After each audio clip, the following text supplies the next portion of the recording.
PDX Commons, and it's in the Belmont neighborhood, and he's their outreach. PDX Commons is a 27-unit intentional community for adults age 55 plus. Also, he's on the board of the Cohousing Association of the U.S., helping and helps co-housing groups get started. And the next person I will introduce is Abe Cohen. He's there waving his hand. Abe Cohen, besides being a Northeast Village volunteer who drives members, he is a co-founder and resident of the co-housing community Cully Grove. For 13 years this August, he's been there. It's a multi-generational community in Northeast Portland with an emphasis on the sharing of community tasks and fostering relationships. Now I will introduce Garlynn Woodsong, who's there with the beautiful house behind him. There he's waving, good. Garlynn Woodsong is a housing and urban planning expert in cooperative housing, co-housing, and community-driven development. As president and chair of the Oregon Cooperative Housing Network, that's the OCHN, he works to expand cooperative housing co-ops as an equitable housing solution. His broader planning work focuses on sustainable, walkable communities that empower residents through collective ownership and shared governance. And Garland is going to be up first in our talk. And then when he's done, we'll transition to Lew and then to Abe. And so each one of them will present to us for about 15 or 20 minutes. And I wanted to thank you all for coming to see what co-housing and co-ops are all about. And we're so lucky to have these people really give us the scoop. And so I'm going to turn it over now to Garland, unless there's any other questions. I don't see any hands, so Garland, take it.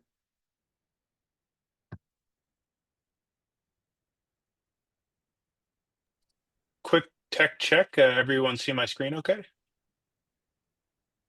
Okay, good. Alrighty. Well, I'm Garlynn Woodsong. I'm president and chair of the Oregon Cooperative Housing Network, and here to talk to you about the power of housing plus co-ops. And I'll get into an explanation of what that means in just a little bit. But first, I wanted to give a problem statement, which is that we have a real need for cooperatives in the state of Oregon and across the country, maybe around the world. And part of the need has to do with income inequality and inequitable access to home ownership. So after the 2008 crash, home mortgages held by the bottom 50% of households rated by wealth percentiles in the United States really cratered. And you can see that on this graph, that access to home ownership really went down after the crash and started to pick back up, but nowhere near the previous levels. So we have a real gap in the state and in this country in terms of access to home ownership. And part of that is being driven by income inequality. Part of that is being driven by increased escalation of home prices. And part of that is being driven by the fact that there's not access to cooperatives. In Portland, Oregon, permits for new apartment construction have plummeted since 2017. There's three major factors for that. The first is inclusionary housing. Portland's program for what's called IH or IZ, inclusionary zoning is another name for that. They don't follow best practices and they weren't properly calibrated to make sure that there is a real incentive for real estate developers to build to include the inclusionary units in their developments.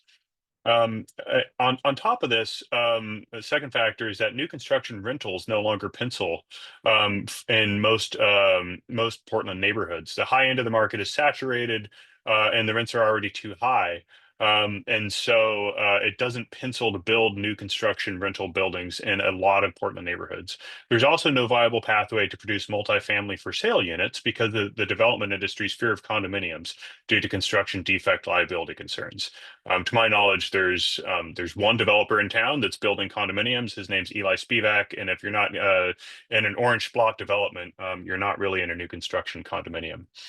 Um, there's other factors. Some people might say that we're experiencing the economic affordability crisis of late stage capitalism.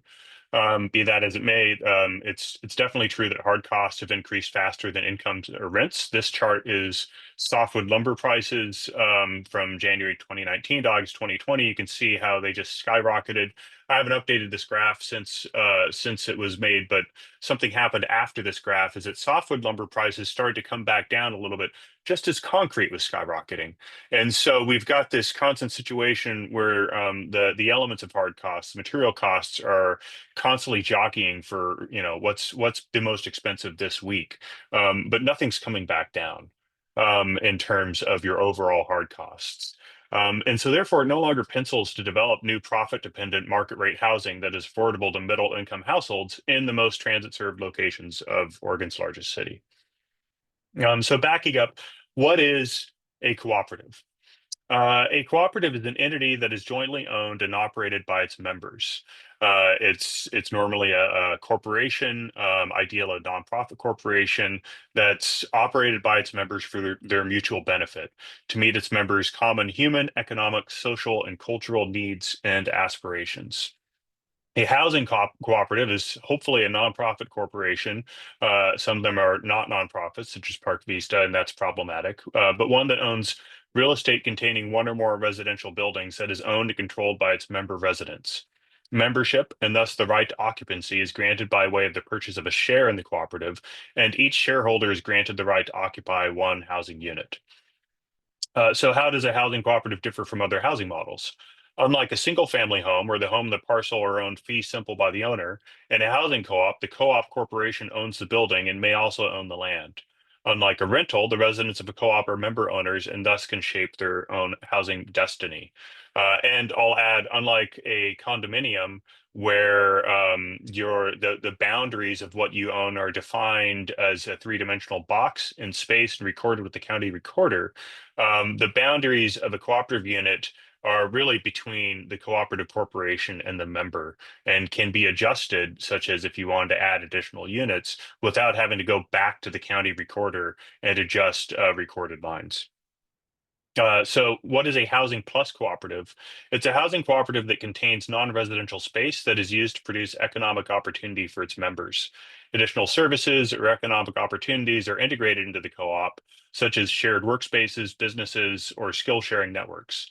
The non-residential space can also be managed to provide income to the cooperative to help pay for expenses. And the non-residential space can be managed to provide economic opportunity for its members in the form of jobs or space within which to conduct entrepreneurial activities. There's a few different types of housing cooperatives. There's non-ownership, non-equity, or continuing co-ops where the occupancy rights are granted subject to an occupancy agreement, just similar to a lease. This also includes non-share co-op models in which fee-paying members obtain the right to occupy a bedroom and share communal resources, often used for student housing. Those flavors are a little bit more like rentals. And then there's the ownership flavor of housing co-op, which has two branches: equity or limited equity, where the occupancy rights granted by purchase agreements and legal instruments are registered on title. And limited equity co-ops are often paired with community land trusts to ensure permanent affordability. So how do housing co-ops work? There's a cooperative structure that involves member ownership, democratic decision-making, and shared responsibilities. And to start a co-op, there's often always a lot of prep work that's involved, from feasibility studies to figuring out the different legal structures to putting together the financing package, as well as standing up the governance model. And I will say that a lot of the pictures in this slide deck are from Walnut Street Co-op in Eugene, Oregon, which is one of my favorite co-ops because it's just such a funky, feel-good place. Um, So the types of housing co-ops, all are owner or member managed, but here's the flow chart of ownership, which is you could see that as an alternative to condominium purchase, or non-ownership, which is more like an alternative to rental. Within ownership, you've got equity, which is market rate, or limited equity, and a limited equity co-op. If you buy it for 100K, you can't sell it for 500K if the market goes up that much. The amount you're able to sell it for is capped, and you're allowed to essentially only capture a limited amount of appreciation each year. And the amount of appreciation is set out in the co-op documents, or even in the lease with the underlying community land trust when you have one of those involved. On a non-ownership side, there's non-equity and then there's multi-stakeholder non-equity. Going to get into that a little bit more. It went because some of the differences comes in how you finance housing cooperatives. So you can finance the whole co-op, the whole building or the whole development using a central or a building mortgage that the corporation takes out and secures with the asset.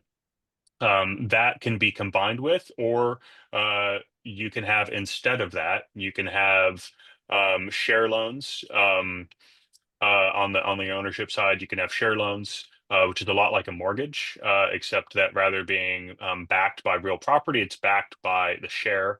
And you need an agreement between the lender, the co-op, and the purchaser to spell out what happens in case of a default. Um, there's also a version of the share loan. You could either get an outside loan, like going to Wells Fargo to get a share loan to purchase shares, or the co-op itself, if it has that whole cooperative central or building mortgage or line of credit, it could actually write and carry the share loan for the members if it has sufficient credit. So there's a couple of different flavors and ways that it's done there. On the non-ownership side, again, because it's more like an alternative to rental, there's no loan required of the occupant or the member to move in. They just pay something that's um, uh, pretty much equivalent to like first and last month's rent plus a security deposit. It's like that level of investment to move into a non-ownership co-op. And in Walnut Creek, the one that I was showing pictures of earlier, Walnut Street Co-op is a non-ownership flavor of co-op. So those residents, while they are co-owners of the co-op, they're not building any equity during their time there. So CLT LECs, that's Community Land Trust, Limited Equity Cooperatives. I want to talk about these because I'm an urban planner, and a lot of urban planners these days are really concerned about gentrification and displacement. You don't want to build a new light rail line through a neighborhood and do a bunch of new development in that neighborhood if it's got a bunch of low-income minority populations, because then you would be risking driving up the land prices, driving up the rents, and putting those populations at risk of displacement due to that gentrification of the neighborhood. Well, co-ops are the best tool I've ever seen to prevent displacement, especially this flavor of CLT LEC.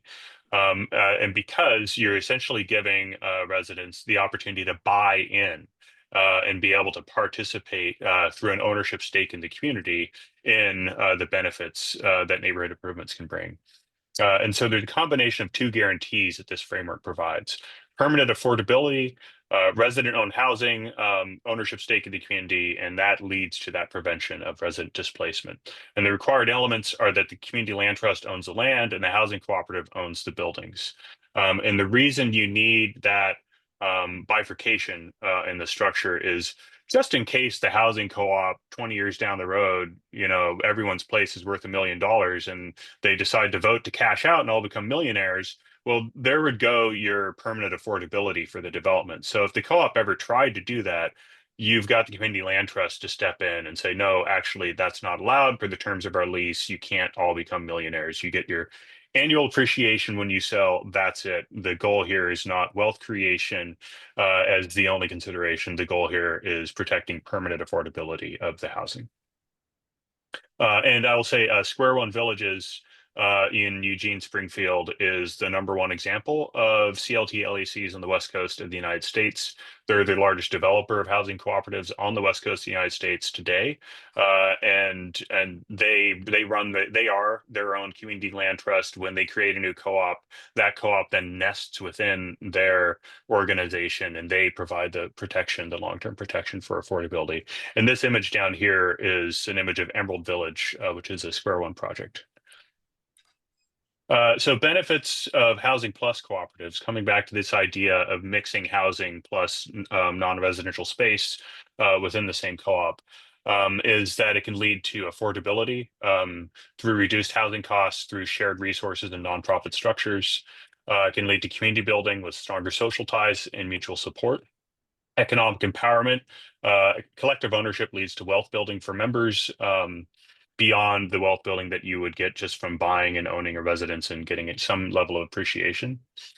There's sustainability features, including opportunities for eco-friendly designs and practices, and pathways to equitable outcomes, including economic opportunity, live work on a site scale, risk distribution, and potentially a role for unions or guilds to provide training, apprenticeship, and mentorship. Housing cooperatives are not new. They're actually a very, very old system. They're invented in New York City in the 19th century. And so it's a very, very well-developed theoretical model. There's 4 pillars of cooperative governance: teaming, democracy, strategic leadership, and accountable empowerment. And so effective cooperative governance consists of answering key questions, defining roles and responsibilities, and establishing processes for setting expectations and ensuring accountability. Translation is, if you are using the entire cooperative playbook, you have a framework to deal with the things that come up when you're living in a co-housing situation, such as conflict. If you have conflicts that come up, you don't have to make up the answer to what to do in the situation. You can rely on the cooperative playbook to provide you with conflict resolution protocols, and I would hope would actually any co-op would build their own tailored, custom, local conflict resolution protocols based on a number, choosing from a number of different models and precedents and case studies that are out there in the cooperative ecosystem. The ongoing operations of cooperative communities are something also I want to highlight, because cooperatives at least provide a framework for solving the operations problem, which is that there are higher operations costs per home for multifamily communities in comparison to single family homes. And the way that co-ops solve this is sometimes called the work job system, where each co-op member is responsible for a unique group of tasks. And some of those are regular, some are more intermittent. Each work job is assigned or chosen at co-op meetings. All of the essential work jobs are assigned to members first, and then the more peripheral yet still very important jobs are open for selection. The essential work jobs are intentionally broken apart as small as logically possible to create the greatest flexibility, and the work jobs are matched to individual member differences in skills. But the bottom line here is that when you're in a multifamily community, there's often a number of ongoing operations and maintenance tasks that are treated as expenses on your operations spreadsheet. In a co-op, some of those can turn into work job tasks, and therefore the amount of expense can be reduced, and it can lower the overall operations cost, which therefore can translate into a lower monthly cost of living for members. I want to share a few Housing Plus cooperative success stories. The first is a Champlain Housing Trust in Burlington, Vermont. This is one of the largest community land trusts in the world. It combines affordable housing with community-driven development. It operates a Housing Plus model by providing not just affordable homeownership opportunities, but also rental housing, cooperative housing, and a variety of support services. And Bernie Sanders was a key driver behind the creation of Burlington's Community Land Trust, which is now known as the Champlain Housing Trust, largest of its kind in the nation today. There's the Dudley Street Neighborhood Initiative in Roxbury, Boston. It's a resident-led organization that transformed a neglected neighborhood into a vibrant community through a land trust model, which includes cooperative housing and community economic development. There's Co-op City in the Bronx. It's the largest cooperative housing development in the world, home to over 50,000 residents. It's a limited equity cooperative, meaning it's designed to provide affordable housing while maintaining long-term affordability for future generations. There's Lilac, the low impact living affordable community in Leeds in the United Kingdom. It's a pioneering eco co-housing community in Leeds based on a cooperative model where residents own shares in the co-op, which owns the land, the buildings, and it's designed to be both affordable and environmentally sustainable. There's the Baltimore Roundtable for Economic Democracy, or BRED, in Baltimore. It's not a housing co-op itself, but it supports the development of worker-owned co-ops, including housing co-ops in Baltimore. Here's Walnut Street Co-op in Eugene. It's a social change-oriented eco-cooperative. The co-owners are housemates. That means cooking for each other and eating dinner together, attending house meetings, doing house projects and chores, and fulfilling a basic commitment to resolving conflicts. It's located in a century-old craftsman duplex with 4,000 square feet living space on a 10,000 square foot lot with 9 bedrooms, 2 kitchens, 2 living rooms, 4.5 bathrooms, a sunny shared office space, 2 basements, 2 garages, and a common space where residents can keep musical instruments, games, and videos, and meet with friends and groups. Sounds fun, right? And then around the world, in Germany, there's over 2.1 million homes occupied by 4.6 million member residents in innumerable co-ops. And Germany includes, and some of their co-ops include the ability to hold multiple co-op memberships and other avenues to use co-ops as a savings plan. In the United States, we have 1.2 million homes within about 6,400 housing co-ops occupied by about 3.2 million member residents. Sweden has over 1 million homes and housing co-ops occupied by 1.8 million member residents under 3 national cooperative umbrella organizations. Denmark has about 780,000 homes and 18,000 co-op associations occupied by over 1.3 million member residents. Norway has 350,000 homes occupied by 600,000 member residents under 1 national cooperative housing federation composed of 47 secondary cooperative housing associations. And Canada and Australia also have a lot of co-ops. I want to mention that there's these umbrella co-op organizations which are crucial to co-ops. Every place with a healthy cooperative ecosystem has a cooperative umbrella organization. That's why we co-founded the Oregon Cooperative Housing Network, is because we aim to be that umbrella for co-ops in Oregon. But we also need government support. That's another crucial ingredient for affordable co-ops. Is only everywhere that you see affordable co-ops, there has been some level of government subsidy and government support for these housing types in order to buy in and buy down the price of housing for members.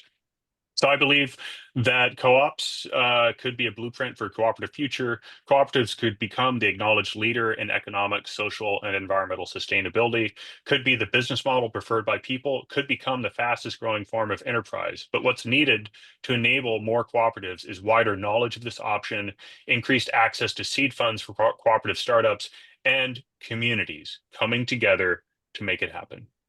Actually, I'm not going to take questions right now. We'll wait until after our next 2 presenters. But feel free to take a screenshot. You can reach me, Garlynn at orcoop.net, and I'd be happy to follow up via email after this.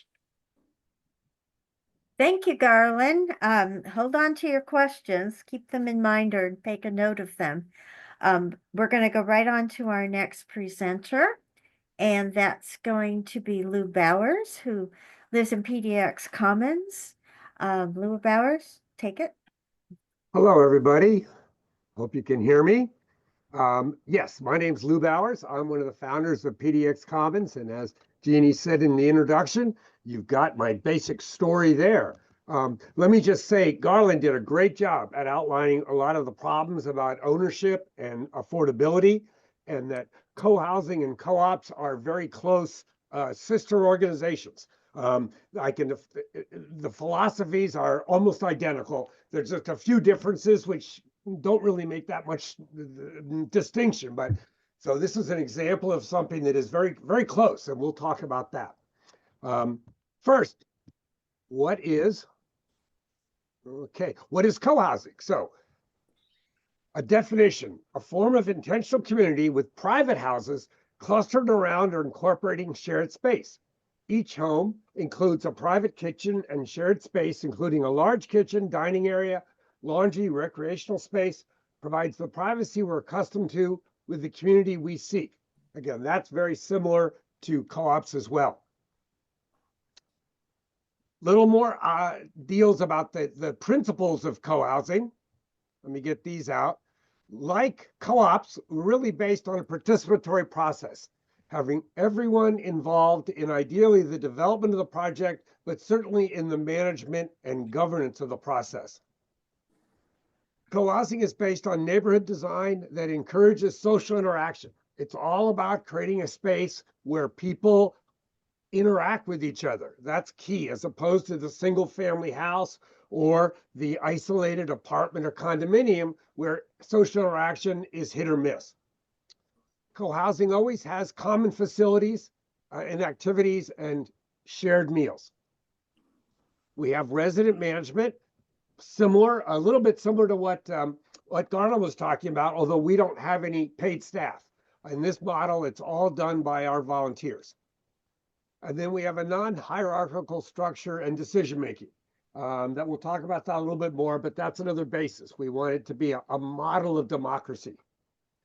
Then as opposed to sort of communes or things that became more popular in the 60s and 70s, there's no shared community economics here.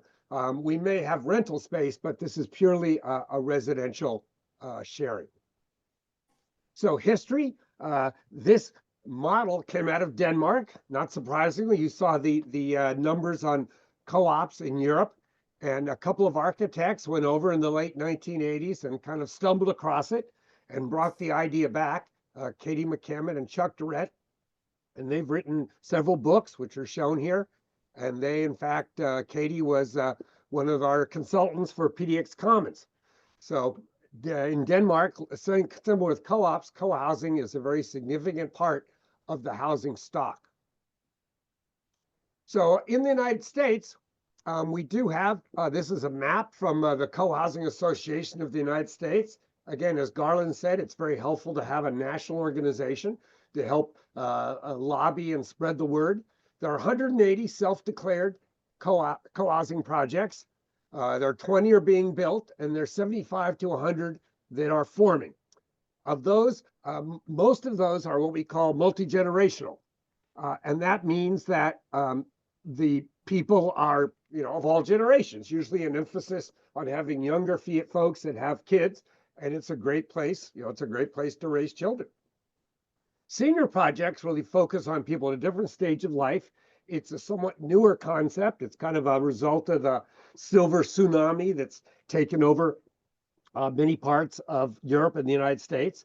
And you can see that there's a certain number of those, smaller number being built that are senior focused.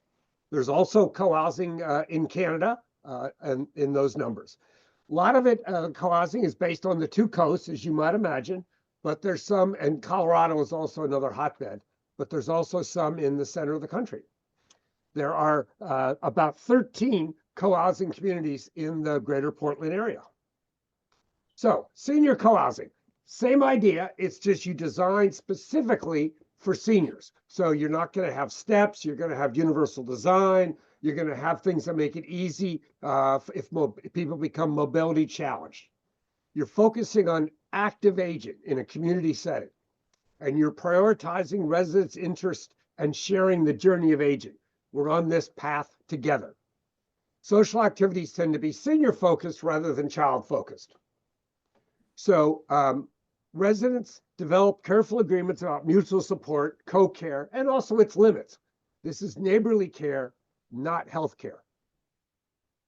So where are types of co-housing? Really, the point of this is co-housing is a philosophy of living. It's not a building type. It can be single family houses. It can be garden apartments. It can be a single building like PDX Commons or Mountain View. It can be all different kinds. It doesn't really matter about that. It's the philosophy that unites it, not the building type. Urban, suburban, rural, all of that fits in with the co-housing overview umbrella. So reasons people choose senior co-housing. I mean, I'm probably speaking to the choir here.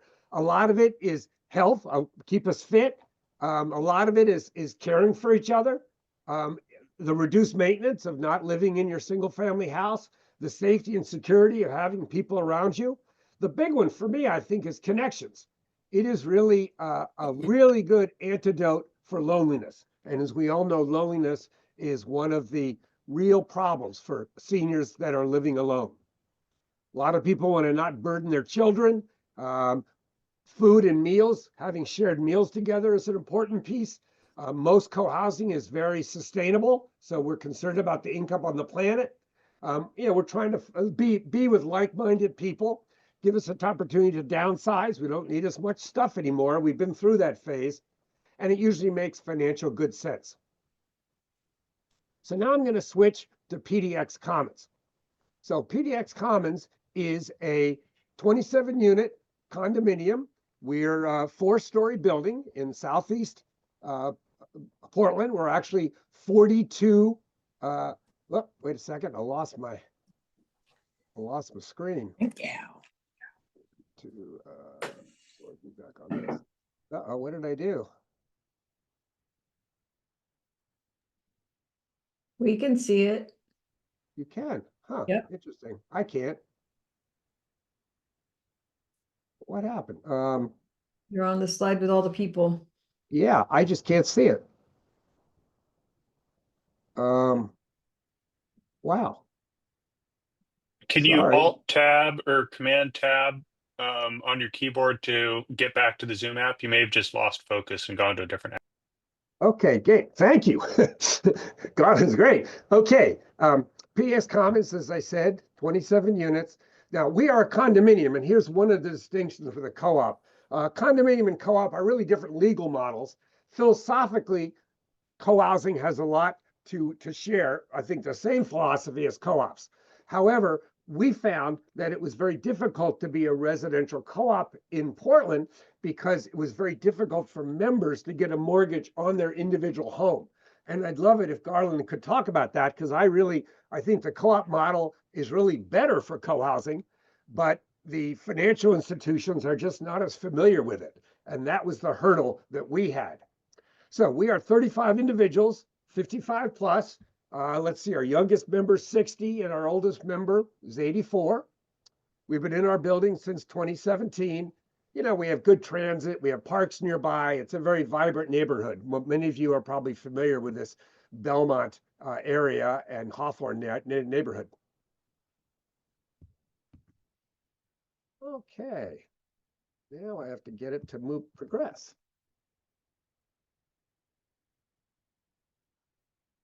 Okay, hold on a second. Let me get back to here.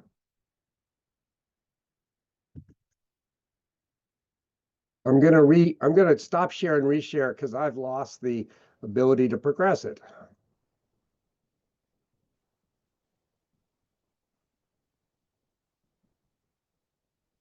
Okay. Okay, there we go. Sorry about that, folks.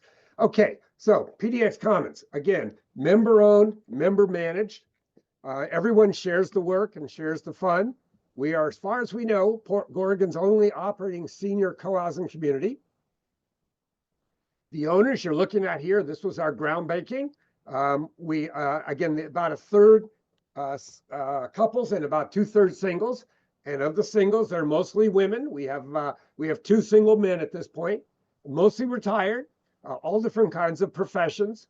We have 1 woman working full-time. We have a couple people doing part-time work. And all of our profiles are on our website. So you can find out the kind of people that are here. But it's probably like the same kind of people that are in the villages. A lot of different backgrounds that make for an interesting mix. The building itself is, again, single building. It's light steel over concrete construction, which is particularly good for seismic safety. We meet the LEED requirements. We have excellent sound insulation between buildings. We have beautiful landscaping. You're looking at our courtyard up here on one of them, which is on the 2nd floor. We have off-street secured parking. We have indoor bicycle storage, and we have solar power on the roof. You can see it in the bottom there, our solar array. We have common spaces. We have a great room which is our big meeting room and our kitchen where we have our dinners. We also have a living room and library, which you're seeing in one of the pictures here. We have a rooftop deck. We have a courtyard, which you're seeing in the picture here, with somebody's carving our meat for a common meal. We have a media room. We have a library. We have a laundry facility. We have a breakfast kitchen. We have 2 guest rooms for visiting family and friends. And we have a craft and exercise room and a small workshop for those that are handy. And we have an outdoor sauna, which is shown here in the picture as well. We have 5,000 square feet of indoor shared common space, which is extraordinary. And again, one of the things that differentiates co-housing from most traditional condominiums is we have a lot more common space, and we're of course resident owned and managed. The homes, we have 1, 2, and 3 bedroom homes. They range from 635 feet to 1,200 square feet. They all open to an outdoor walkway, so you get ventilation, flow through ventilation. They all have a lot of light. That was one of the reasons why we did new construction rather than renovation. We wanted light in the Oregon climate. We have some units have balconies. They all have aging in place features we talked about. They're slightly smaller, again, because we share this common space. So people spend a lot of their day out in the shared common space. Excellent indoor air quality, and they all come with appliances. So I want to just focus again on some of the key characteristics of co-housing. One is certainly the governance. Decisions are made by consensus. All the decisions at PDX Commons are done by consensus. We want all voices heard. We do have a voting fallback arrangement, but it's never been used in the 11 years since we started this project and the 7 years we've been in the thing together. It's based on active participation. We look for members to help us with our decisions in our monthly sort of business meeting. We look for members to help us by joining our committees where most of the work happens, building and grounds, finance and administration. I'm on the outreach committee, which is why I'm doing this presentation. There's a fund committee. We have about 6 standing committees. And we look for everyone to help with the shared work to maintain the building. And this is similar to what Garlynn was talking about with the co-ops. We do the basic maintenance. We don't clean the exterior windows, but I vacuum the stairs. So somebody else, vacuums the carpet. Somebody else mops the kitchen floor, all those kinds of things. And then we have a very active meal program because nothing builds community like breaking bread together. So our goal is to have shared meals twice a week, and a shared meal is where we cook for each other. We have a meal team that does the cooking, and then we have a cleanup team that does the cleanup. I am one of the stalwart cleanup teams, and my wife is one of the lead chefs. So that's a very important part of our community. And then there's mutual care. We are good neighbors, but we are not a healthcare facility. So if it comes a time when through mobility or health, you need real care, then you have to make the decision whether you want to stay in PDXC and bring the care in through professional healthcare providers, or whether you want to move to a healthcare facility, a CCRC, or a nursing home or something like that. We've had both options. This is not something to celebrate, but we had our first member who chose to die in the community last December. And we were able to go through that last phase of life with her. And it was a very meaningful experience for the community, and I think for her as well. So that is certainly an option. Then there's shared fun. I don't want to make it sound like it's all work and meetings. The common meals are a lot of fun. We have happy hours pretty much every day. We have art exhibits. If you walk by our building, you'll see we have a vitrine, a large glassed-in window. And there we have neighborhood artists that display. We also have their art in our buildings. We have parties, we have dances, we have movies, we have exercise classes, we have meditation. We volunteer. We're very big on the Belmont Area Business Association, Mount Tabor, the park. We volunteer there. And then we do outings, hikes, campings. People have traveled together internationally, like any group of good friends. People do stuff together. But all this is member initiated. There is no person whose job it is to, make this stuff happen. It's the members that make it happen, both the work and the fun. So who does well in co-housing? We found it's people that are willing to balance their needs with the good of the community, because that's how consensus decision-making works. If the question comes up about should we paint something blue and you don't like blue, you want red, that is not a decision for consensus. That's one where you just have to delegate to somebody to do it. But if you are talking about, who do we want to live in our community or how we want to deal with pets, those are ways where you have to balance what's good for the community and what the individuals. Definitely people that enjoy collaboration and teamwork. We do a lot of that. People with empathy, respect, and trust. Again, the key to our living together is really good communication. And that is based on empathy, respect, and trust. People willing to pitch in. I say it's proactive adults who do well here. People who say, here's what I can do for the community, rather than people that come in saying, well, here's what I hope the community can do for me. So it's a kind of a mindset. And then people that are committed to supported, healthy aging in place together. So we actually have one home available. It's the asking price is $689. It is not affordable. We did not incorporate some of those tools that Garlynn was talking about in our units. There are some co-housing that do have rentals. Ours are all ownership, and those are more affordable. I think all the ones in Portland are ownership based. Occasionally we have a rental unit if somebody is going to be away or take a sabbatical or something like that. But we don't have any permanent affordable units. This is a 2-bedroom, 2-bath unit. It's got great light. It's 846 square feet. It has its own parking space, et cetera, et cetera, et cetera. This is available now. And we also are going to have an open house. Starting on Saturday, May 3rd, we'll have an open house 1 to 4. That's an in-person open house. So we're hoping people can RSVP on our website. And then on Sunday, May 4th, we'll have a virtual open house. And again, RSVP on the website. And the website is here, pdxcommons.com. And there's a lot more information there about the community, and all of our agreements are there, and more information about who lives here. There's a really good video where people are talking about what it's like to live at PDX Commons.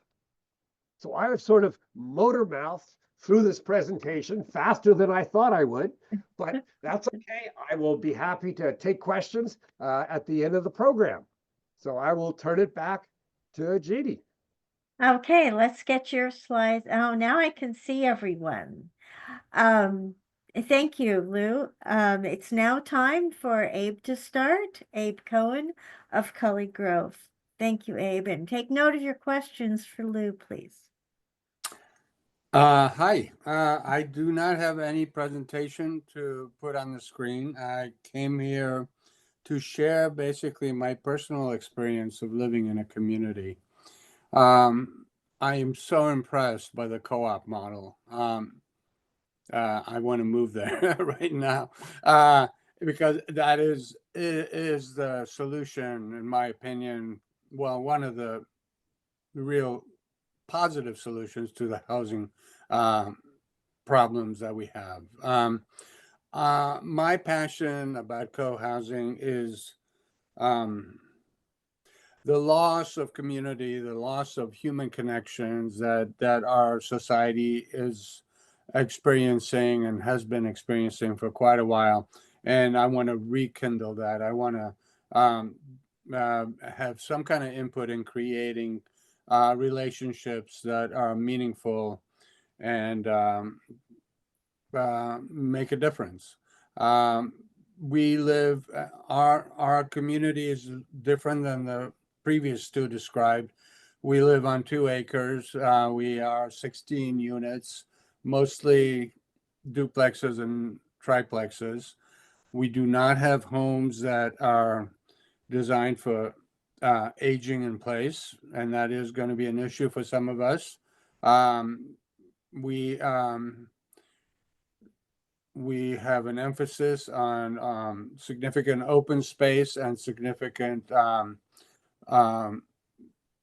growing of food. We have a large garden, and we have quite a large orchard. And quite often we have more than we can consume, and we send it. We donate our foods to people in need.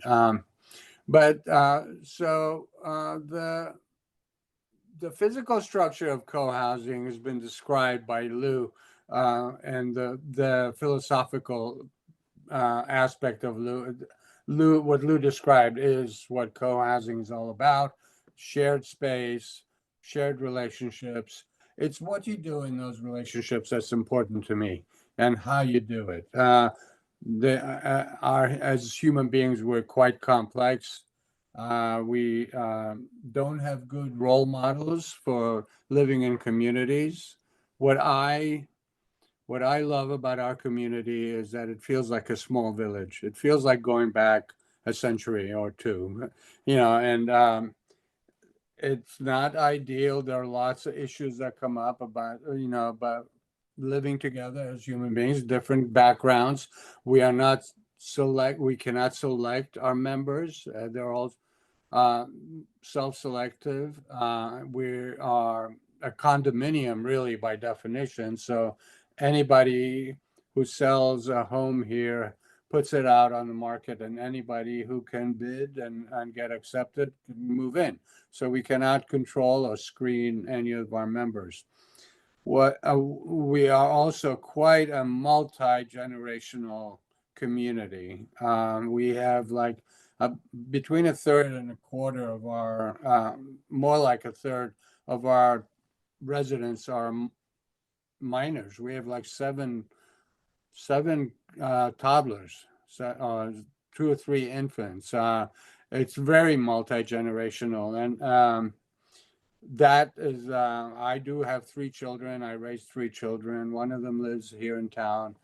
The other 2 are other parts of the country. I really feel very rejuvenated and inspired by having children around. I have relationships with these children. I value them being here, and it would be a really different experience for me if they weren't part of my community. The challenge here is that, we are people that need to learn to get along, and it is a challenge. It's been great. I wouldn't do it any other way, but it creates the challenge is for us to learn how to figure out how to get along, and it's something that's happening. I can't divorce what's happening in our community from what's happening in our country, in our society. It's all a continuum, and the same issues that we face as a country, in a way, we face here. And I look at it as a microcosm and a challenge to do something, because also I'm feeling very powerless about what's happening. And how do I make a difference? And how do I become and stay relevant? And my approach, for me, again, and my passion would be to learn how to connect with people who are not necessarily, by definition, part of my family or part of my group of friends. They come here for many different reasons, but yet we all live together. We live in harmony, in close proximity. We cross paths all the time, and we have a choice. We have a choice of doing the minimum, which is doing some work parties to maintain our common spaces, and maintaining a common community home, and then withdrawing into our little beautiful homes. And the other option is to make yourself a little more vulnerable, to reach out to people. Loneliness, as Lew stated very clearly, is an issue. It's a human issue, and I am determined to make that a source of a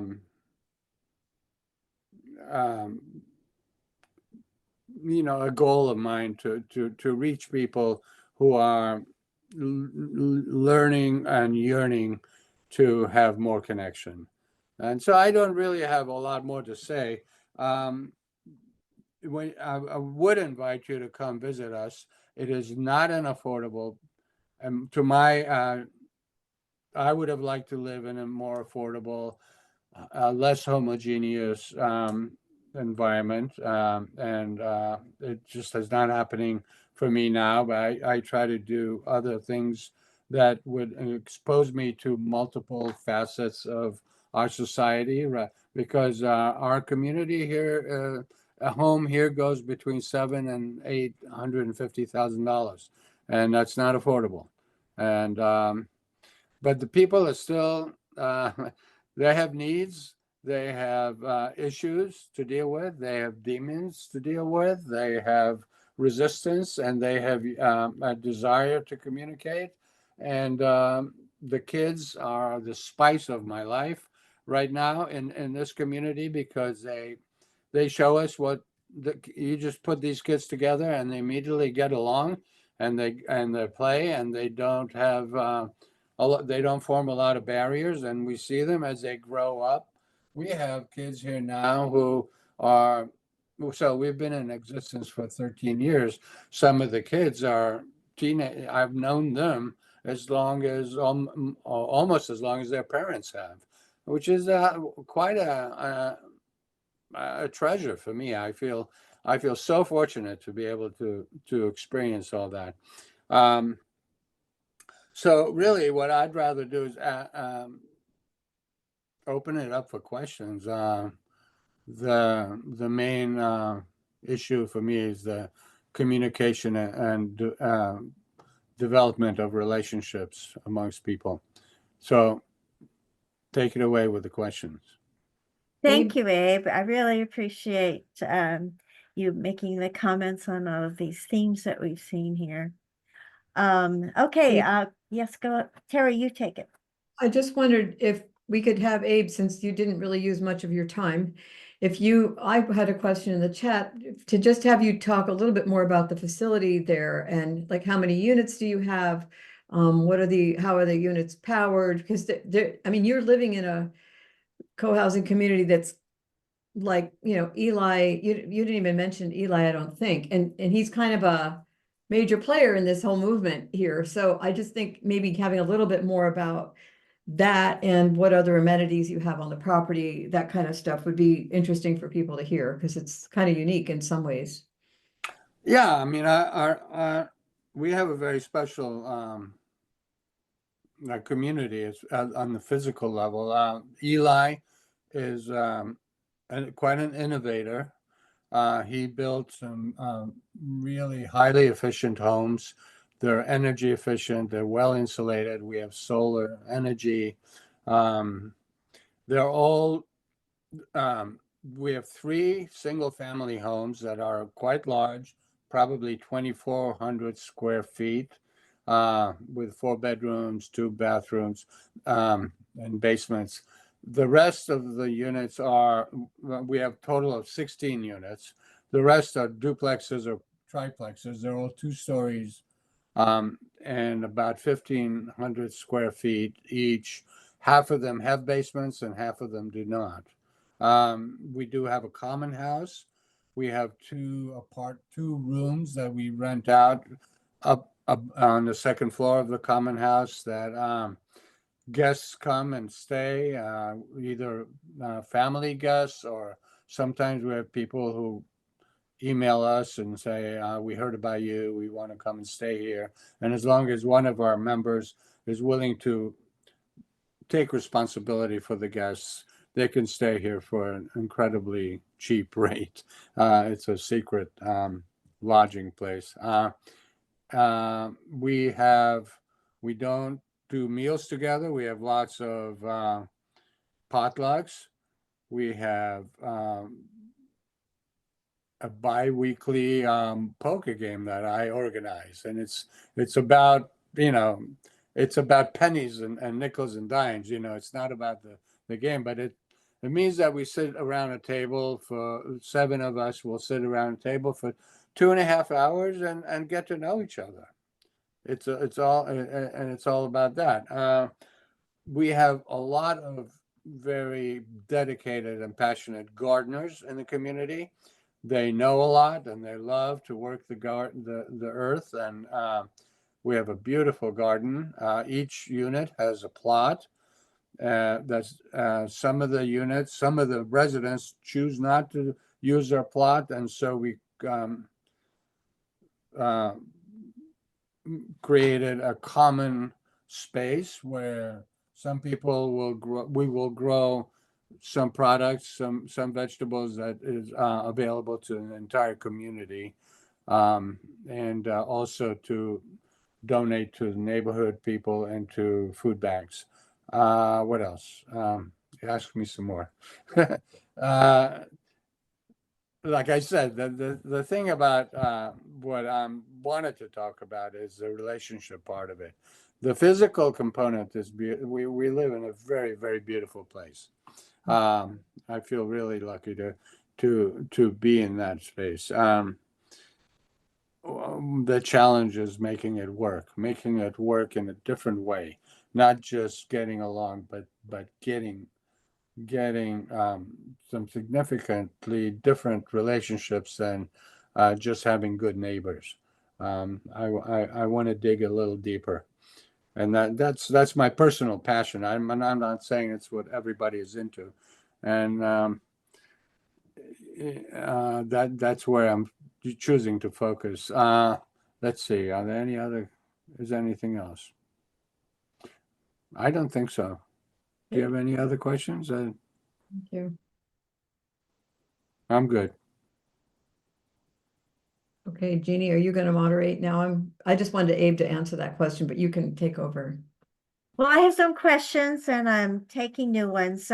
One of the most general ones that I want to pose is thinking of housing options as you're creating different homes as you age. Maybe many of us had a single family home with a family at one time, or lived in apartments or condos or houses. And so if we look at all the housing options we're going to consider throughout our aging journey, so people correct me if I'm wrong, but very early in these stages, when we're maybe ready to not just live alone and keep our big houses up, that we want to do a little more cooperative support, but we could still do a lot. So it's kind of like an early time to get into forming community, and maybe during times of retirement, of just having a home community, a sort of family, and then of course the other community things like we do in this village and so on. So I would like people to think about these opportunities if they have the money to spend in housing. And the other question we'll deal with later, some of the financial aspects that have come up. But as an early kind of movement from living on your own in a single house. So can you comment on that early aging concept? Anyone? Yeah, I would say most of the people in our senior housing, this is where they come after they decided they don't need the large family house anymore. You know, either it's on retirement or that decision.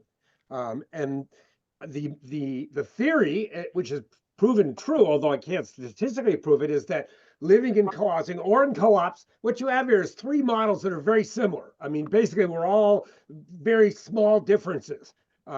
But by living in these models, you extend your active life.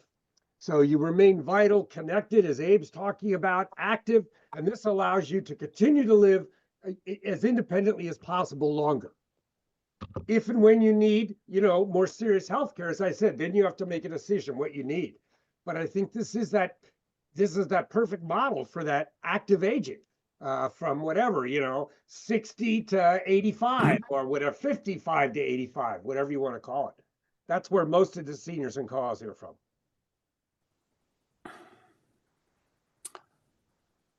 I mean, one thing I'd say to that, Lou, is that no matter where you live, if you have a health crisis, you're going to have to figure that out. Whether you're living in co-housing or whether you live in your own house, you got to figure that out. So that's an issue regardless of where you're living. Unless you're in an assisted living where you have continuing care and you can just glide on over to to the next level of care. But otherwise, that's a question for all of us, I think, no matter where we're living, right? You are right, Terry. And in co-housing, we have an Aging and Community Committee, and they've done a lot of work of bringing in speakers so that people know what those other options are. They've done a lot of work talking to people to helping them sort out those options. So in many cases, we see each other's health on a day-to-day basis. Family members may see it on once a week or even once a month.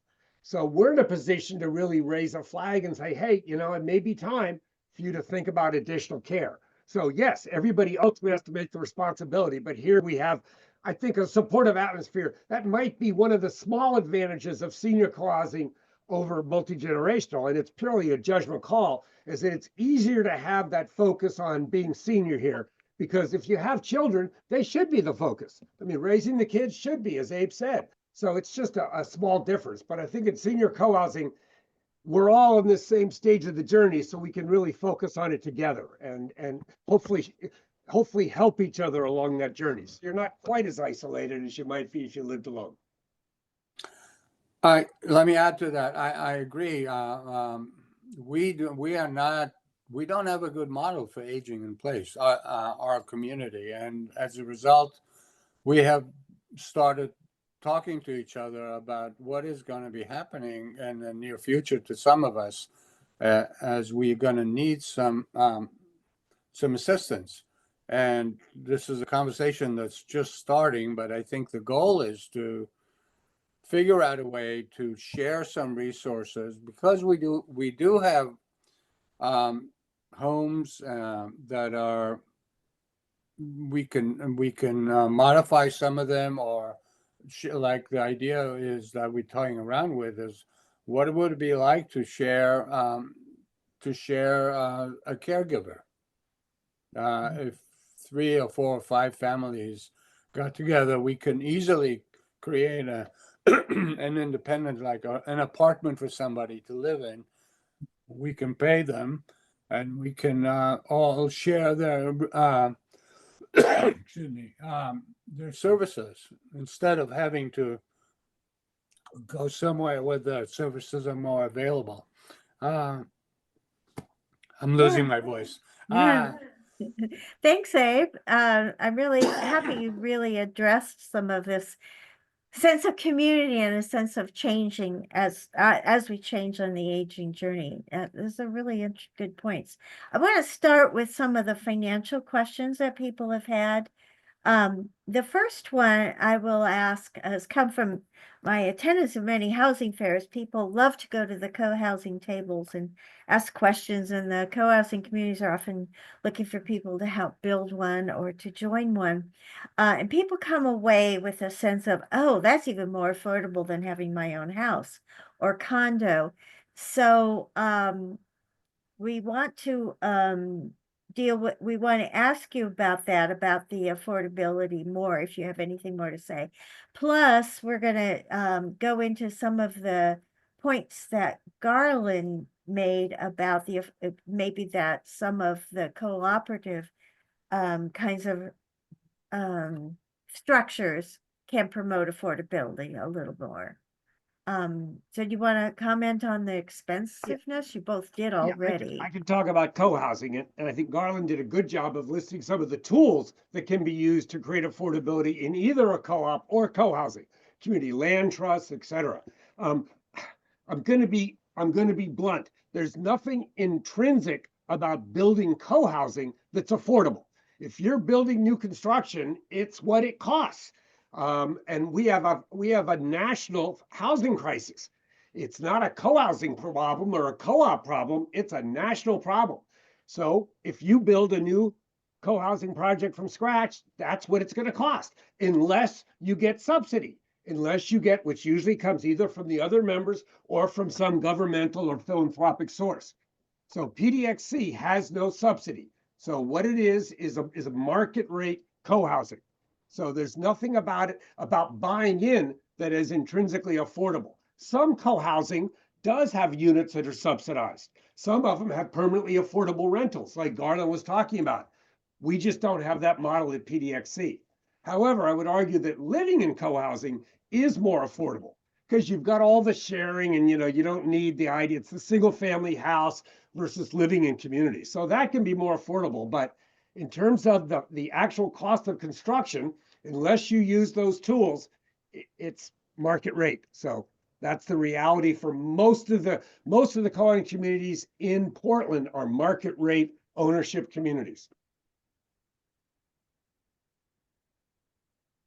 Garlynn, do you want to say anything about this from your perspective? I feel like the co-op model is maybe a little more accessible to folks financially. Yeah. Yeah, and I wonder, there's also some questions in the chat I'd like to address. So Okay, let me kind of step towards that. So the first question is, what co-ops exist in Portland?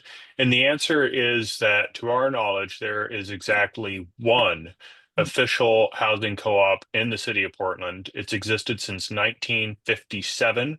It's the Park Vista Cooperative at Southwest Park and Vista, on the way up to Washington Park, from downtown Portland. Um, and that leads me into the second question, which is, do I think that members can get mortgages for residential co-op shares here in Portland?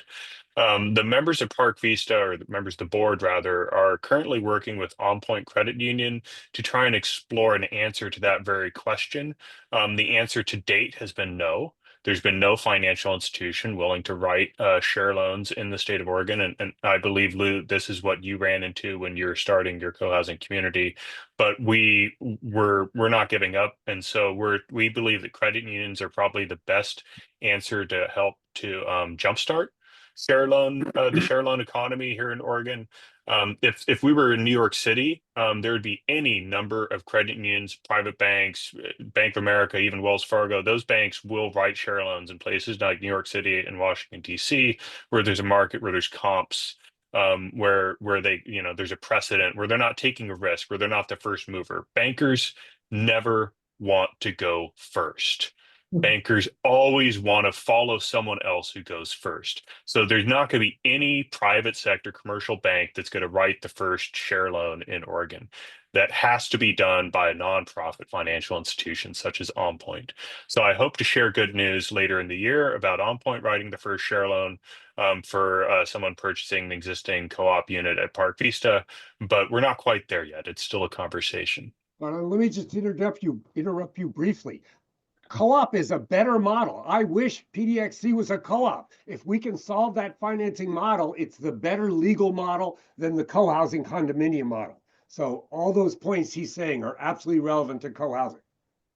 Go ahead. Thanks, Lou. I would agree, but I also don't want to say that. I don't want anyone to feel bad who's living in a condo. It's not that much worse.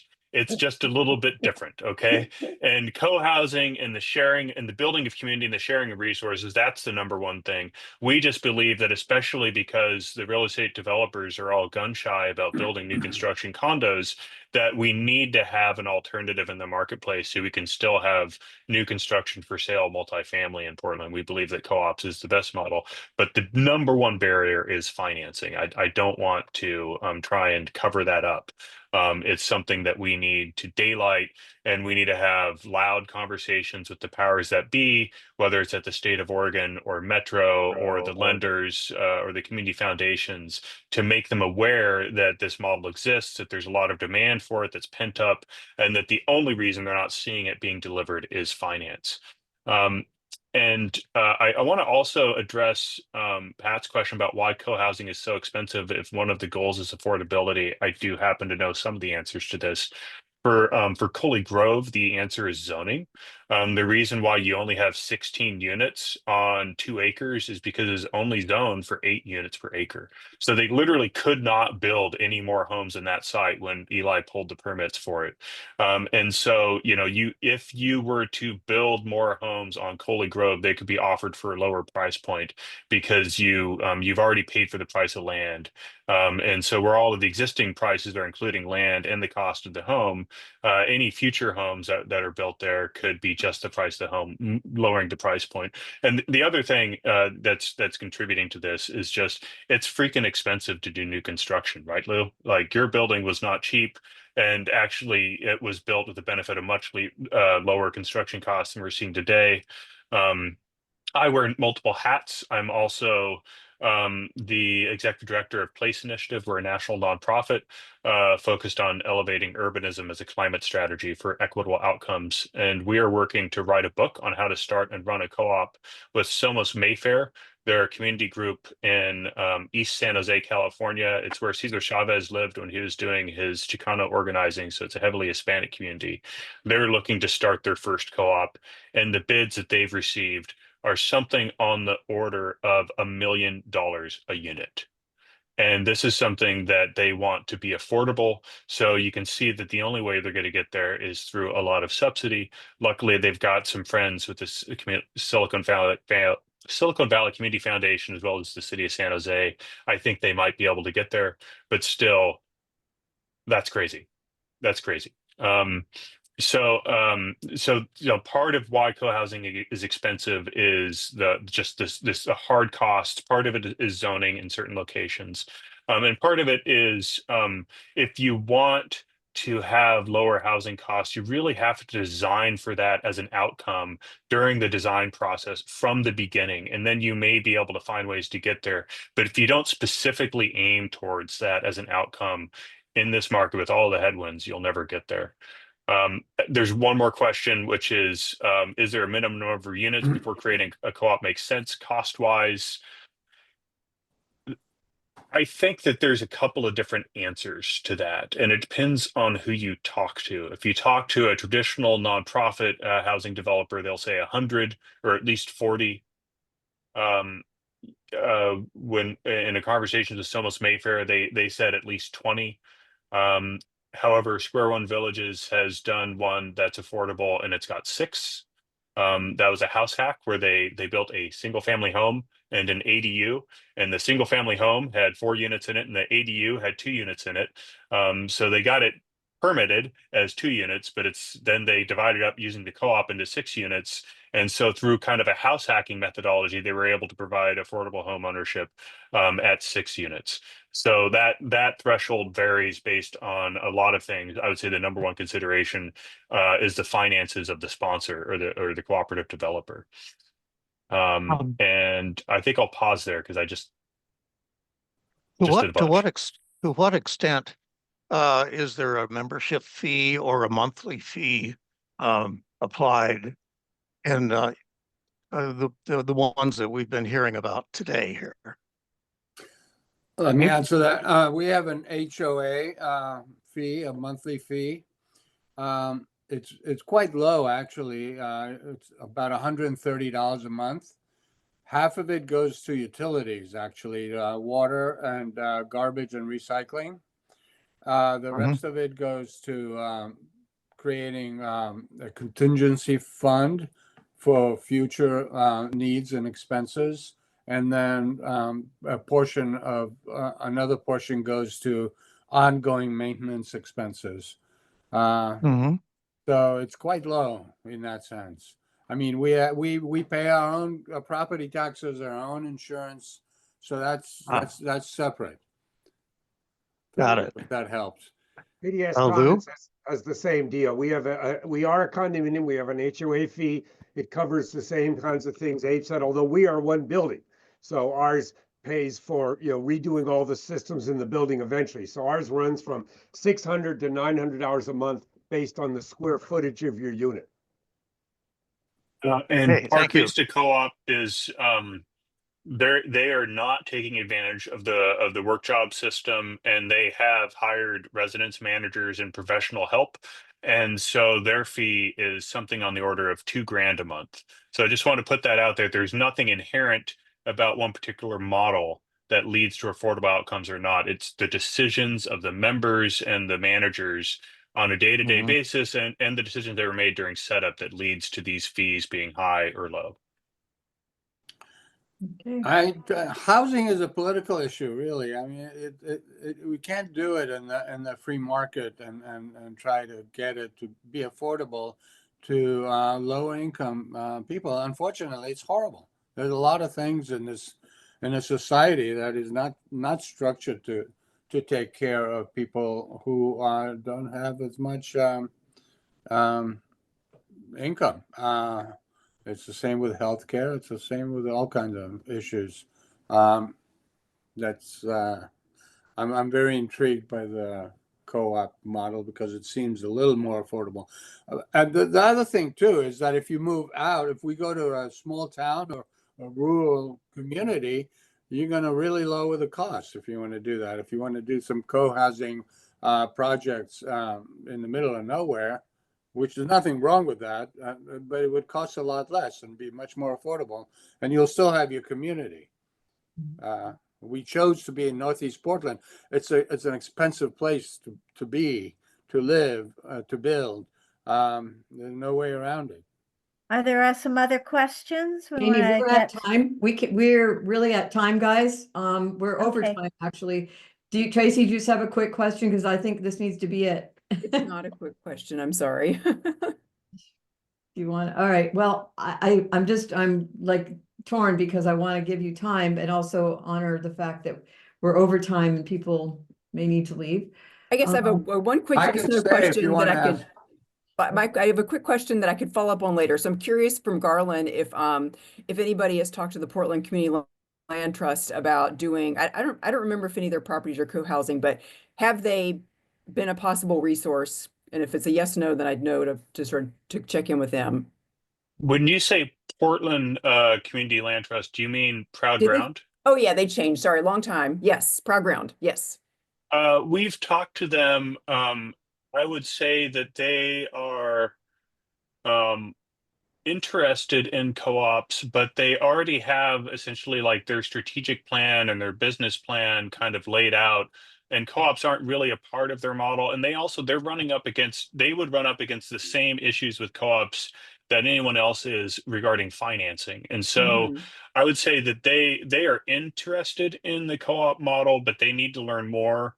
And they're not quite ready to pull the trigger on sponsoring a cooperative development project yet at this point in time, but they are definitely a potential ally. And I would encourage anyone who has a relationship with them to encourage them, because they need to hear that people want co-ops from more than just me. Thanks. and I want to give Terry a chance to make her announcement. Yeah, I just wanted to know. I put my email in the chat if anybody wants to follow up with other questions. Sorry, go ahead, Terry. Yeah, and just so people know, we are recording this. This will be on our big YouTube channel, so you can watch it later. I'll post it there. I wanted to announce that next Tuesday, so just in a few days, really, on April 8th, from 3 to 4, we're going to have another webinar on an independent living and assisted living facilities. And you can register for that on our website.